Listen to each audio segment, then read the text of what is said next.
Hi guys, good morning everyone. This is Stevie and welcome to my channel. So, this is our update of our Queen Rabiya. So guys, tunghayan po natin guys ang kanyang telemundo interview.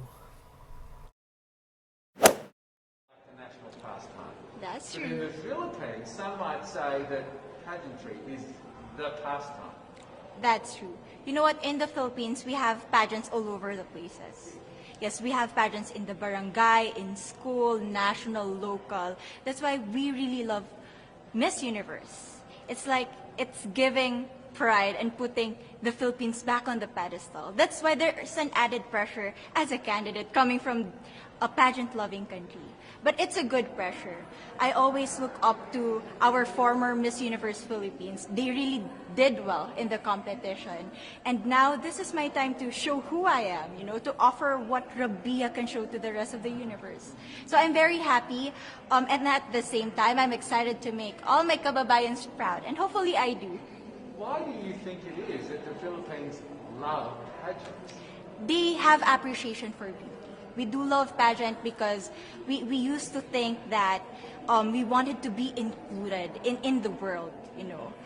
I have to be honest, in the Philippines, my skin color used to be not the standard of beauty. I was obsessed whitening my skin because these are the kinds of beauty queen we see on the mainstream. But things were different now. That's why I'm very proud to be a morena. In the Philippines, we call it morena. It's brown skin girl. And to be able to represent, my color, my identity as a true Filipina.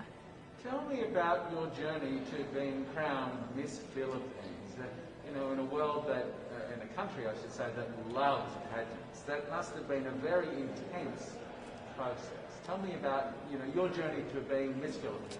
Well, my journey was crazy. You know what?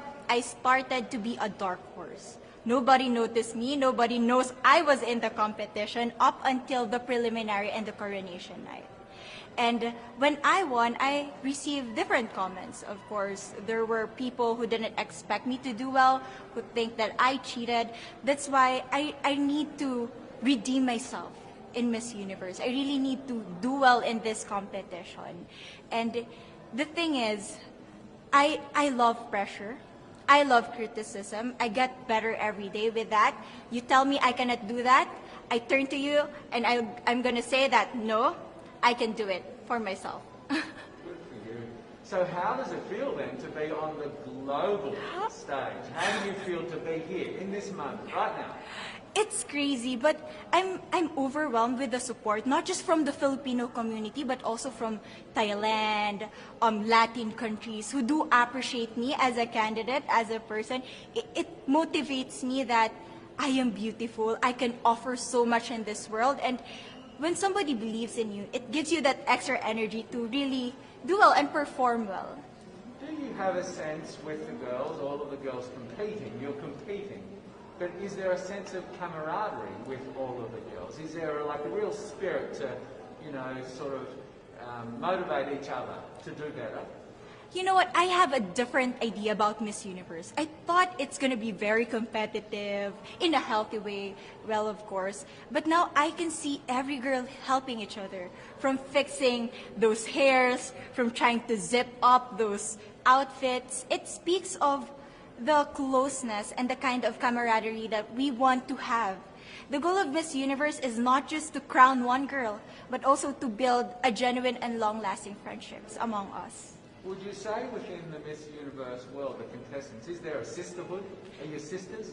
There is sisterhood. I can say I was able to talk to different representatives from different backgrounds, different cultures. And despite our differences, there's so much to be highlighted in what binds us together.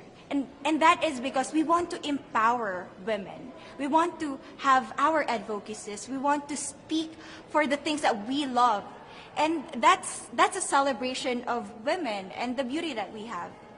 So coming out of this week, obviously you would love to be crowned Miss Universe. Of course. And that would be wonderful, of course, for any of you. But what else will you take out of this week? What do you think you'll feel at the end of this week, regardless of the result? how will you be a different person? It's the growth and the development that I was able to have during preparing for this dream.